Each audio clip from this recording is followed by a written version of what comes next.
សួស្តីបងប្អូនទាំងអស់គ្នាឥឡូវនេះទីបំផុតក្រុមហ៊ុន Facebook វាបានធ្វើការអាប់ដេតបាទគោលការណ៍បាទជាក់លាក់ឬក៏ច្បាស់លាស់មួយហើយសម្រាប់បងប្អូនដែលចង់រកលុយជាមួយនឹងក្រុមហ៊ុន Facebook ណាអញ្ចឹងចុងឆ្នាំ2025និងដើមឆ្នាំ2026នេះគោលការណ៍ជាក់លាក់របស់ក្រុមហ៊ុន Facebook គឺដែលយើងអាចរកលុយបានជាមួយនឹង tool CM បាទខ្ញុំនឹងបង្ហាញនៅក្នុងវីដេអូនេះទៅកាន់បងប្អូនតែម្ដងណាអូខេបងប្អូនទាំងគ្នាអញ្ចឹងសម្រាប់គោលការណ៍ដែលក្រុមហ៊ុន Facebook បានធ្វើការអាប់ដេតហ្នឹងគឺវាមាន6ចំណុចណាបងប្អូនទាំងគ្នាបាទចំណុចទី1ហ្នឹងគឺបាទបងប្អូនត្រូវបង្កើត page ដែលមានអាយុចាប់ពី18ឆ្នាំឡើងទៅណាបាទទើបយើងអាចមានសិទ្ធិក្នុងការរកលុយអញ្ចឹងសម្រាប់បងប្អូនដែលបង្កើត page ដាក់អាយុបាទក្រោម18គឺមិនអាចមានសិទ្ធិបាទរកលុយបានទេហើយចំណុចទី2នេះគឺបងប្អូនបាទស្ថិតនៅក្នុងប្រទេសដែលមានសិទ្ធិក្នុងការរកលុយបាទដូចជាប្រទេសខ្មែរយើងបាទក៏មិនតមានសិទ្ធិដែរប្រទេសចិនប្រទេសវៀតណាមឬក៏ប្រទេសរុស្ស៊ីហ្នឹងគឺប្រទេស3 4ហ្នឹងគឺមិនមានសិទ្ធិក្នុងការរកលុយជាមួយនឹង Facebook ទេប្រទេសដែល support ដូចជាប្រទេសថៃ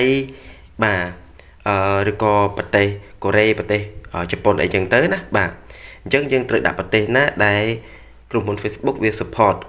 បាទសម្រាប់ប្រទេសដែលយើងអាចរកលុយបានបងប្អូនអរគ្នាណាហើយចំណុចទី3នេះគឺបងប្អូនទាំងអស់គ្នាត្រូវបង្កើត Facebook ឬក៏បង្កើត page ដែលសម្រាប់រកលុយហ្នឹងគឺយ៉ាងហោចណាស់គឺមានអាយុចាប់ពី30ថ្ងៃគឺស្មើនឹង1ខែអញ្ចឹងណាអញ្ចឹងបើសិនជាបងប្អូនបាទបង្កើតភ្លាមផុសវីដេអូទោះបី recommend ឬក៏គ្រប់លក្ខខណ្ឌផ្សេងទៀតក៏ដោយក៏បងប្អូនមិនទាន់មានសិទ្ធិក្នុងការបាទរកលុយបានដែរអញ្ចឹងត្រូវតែបង្កើត page ហ្នឹងចាប់ពីអាយុបាទ1ខែឡើងទៅស្មើនឹង30ថ្ងៃអញ្ចឹងណាអូខេហើយចំណុចទី4នេះគឺបងប្អូនទាំងគ្នាត្រូវតែផុសវីដេអូបាទ reel វីដេអូខ្លីៗហ្នឹងឲ្យបាន3នៅក្នុង90ថ្ងៃចុងក្រោយមានន័យថាបើសិនជាបងប្អូនផុស1ឬក៏2ទេអញ្ចឹងគ្រប់គោលការណ៍គ្រប់លក្ខខណ្ឌបាទ page របស់បងប្អូន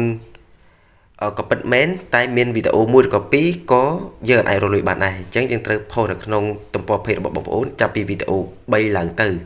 នៅក្នុងកំឡុងពេលបាទ90ថ្ងៃចុងក្រោយទើបយើងអាចមានសិទ្ធិក្នុងការរកលុយជាមួយនឹងក្រុមហ៊ុន Facebook ណាហ្នឹងហើយចំណុចទី5បងប្អូនទាំងអស់គ្នាបាទត្រូវតែស្វែងរក follower ចំនួនបាទ 10k follower ស្មើនឹងបាទ10000នាក់បងប្អូនទាំងគ្នាណាអញ្ចឹង page របស់បងប្អូនត្រូវតែមាន 10k follower បាទគោលការណ៍វាឥឡូវនេះគឺបាទមិនមែនដូចជាប្រភេទ tool ដែលវាតម្លាក់ CM មកมันមានភាពច្បាស់លាស់ទេតែភាពច្បាស់លាស់ឥឡូវនេះគឺត្រូវតែស្វែងរកឬក៏ត្រូវតែមានបាទ follow 10k follower ទើបយើងអាចមានសិទ្ធិក្នុងការរកលុយអញ្ចឹងណាអូខេអញ្ចឹងចំណុចទី6បងប្អូនអរគ្នាបាទផុសវីដេអូហ្នឹងគឺវីដេអូរបស់បងប្អូនត្រូវតែរកឲ្យបានចំនួន 150k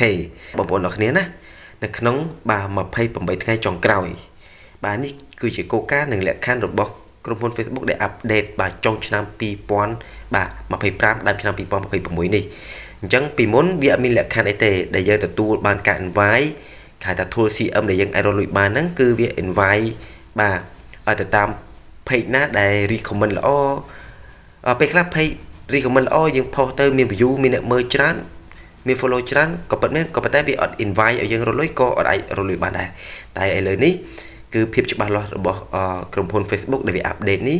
គឺដូចខ្ញុំនិយាយខាងដើមអញ្ចឹងបាទបងប្អូនបង្កើត page ដែលមានបាទអាយុចាប់ពី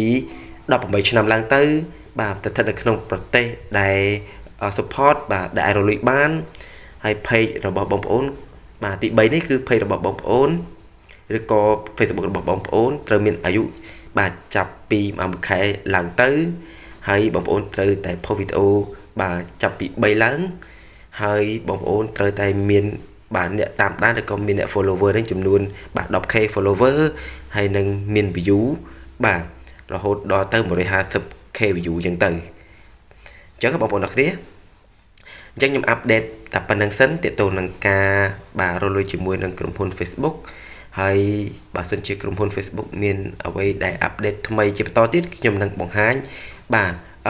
បងប្អូនបាទបន្តទៀតណាអញ្ចឹងអរគុណសម្រាប់ការទស្សនាវីដេអូរបស់ខ្ញុំមួយនេះបាទអរគុណជម្រាបលា